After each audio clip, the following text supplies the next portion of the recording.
Good day and welcome to Fresh and Go International News Podcast. I am Juliet Canton. First, the headlines. PAP. Petition relevant Senate Committee over exclusion of Itsekiri Nation. A. Tax Ugbarajo Itsekiri youth. Breaking. Tinubu has done well on carbon market framework. Climate change fund. JAMB Warns. Any change of program or admission outside our cabs is unauthorized. Ned Nwoko unveils mini stadium he constructed in Issele-Uku. The details. The Managing Director and Chief Executive Officer of Oxygen African Investment Limited, Honorable Tamara Juliano OBRIKI, has commended President Bola Ahmed Tinubu for the approved and adoption of a national carbon market framework and the activation of Nigeria's climate change fund.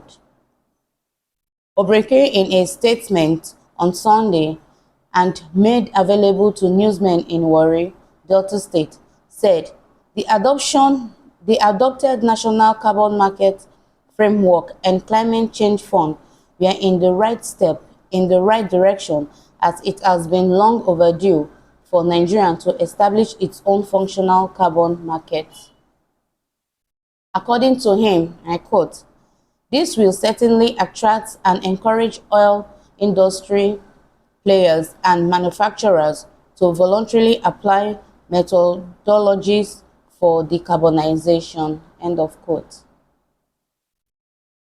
The Itsekiri youth elite has called on the leadership of Ugbarajo Itsekiri Youth (UIY) to petition the Senate Committee on Ethics, Privileges and Public Petitions over what they describe as Dr. Dennis Otuaro's deliberate exclusion of Itsekiri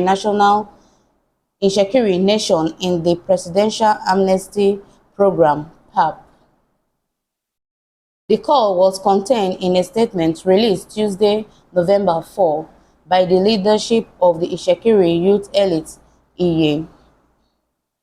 In the statement, which was assigned by the Secretary and Public Relations Officer, Comrade Eboma Tuoyo Michael and Comrade Torisheju Joseph Ogaraduku, respectively, EA stressed that UIY must take immediate and decisive action to address the grave injustice against the Itsekiri Nation. The Joint Admissions and Matriculation Board (JAMB) has warned qualified candidates, particularly those ranked highly on its Central Admission Processing System (CAPS), against the activities of some institutions using their internal portals to persuade or pressure them to change from their preferred programs to less subscribed ones, saying, I quote, "Any change of program or admission activity carried out outside the JAMB CAPS is unauthorized, unethical, and ultimately detrimental to the affected candidates." End of quote.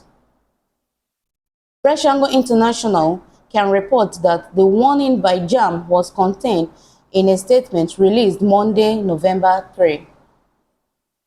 The statement, which was signed by the head of media, JAMB, Dr. Fabian Benjamin, described the activities of the institutions involved in the practice, I quote, as a clear manipulation of the merit-based process established to ensure transparency and fairness. End of quote. The senator representing Delta North in the National Assembly, Prince Ned Nwoko, has unveiled a mini stadium he constructed at Issele-Uku, Anocha North local government area of Delta State. In a tweet on his X handle, Tuesday, November 4, Prince Nwoko explained that the project was conceived to inspire youth of the area, promote healthy competition, and strengthen community spirit.